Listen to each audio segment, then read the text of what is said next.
In today's question, two circles with the same center are given, and the length of AB, which is tangent to the small circle, is given as 4.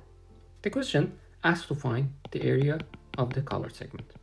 So if the center is O, I'm gonna draw two radius for these circles. One of them connects O to B, and the other one connects O to AB. So let's call the radius of the larger circle as capital R, and the radius of the smaller circle as R. The area of the colored region is equal to area of the larger circle, which is calculated as pi times R squared, minus the area of the small circle that we have, which is equal to pi times small r squared. So the area is equal to pi times capital R squared minus R squared. So if we can find the value of this term, we kind of have the solution. In order to find the value of this term, we will take a look at this triangle.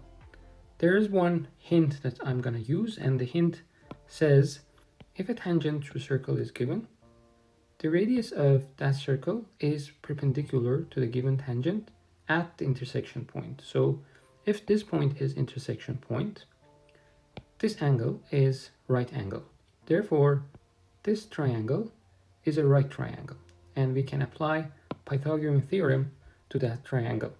So let's say this part is called y, and we can apply Pythagorean theorem. We know that r squared plus y squared is equal to capital R squared, and from this we can obtain r squared minus r squared is equal to y squared. Okay, now if we find the value of y squared, we have the final solution. In order to obtain this, I'm going to add the second line segment to the problem, and that's going to be this line, which again is the radius of the circle. Then we have an isosceles triangle where the sides are equal.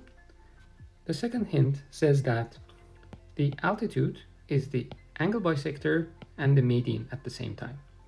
So this side and this side are equal because this part is the altitude.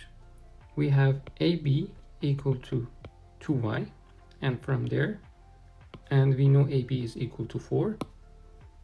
Therefore, y is equal to 2, and y squared is equal to 4. And if we replace this here, the area is going to be 4 times pi. Ta-da! As you can see, we obtained the area without using any additional information, and this is the beauty of geometry questions. Hope you liked it. If you want to see more videos like this, please subscribe to my channel.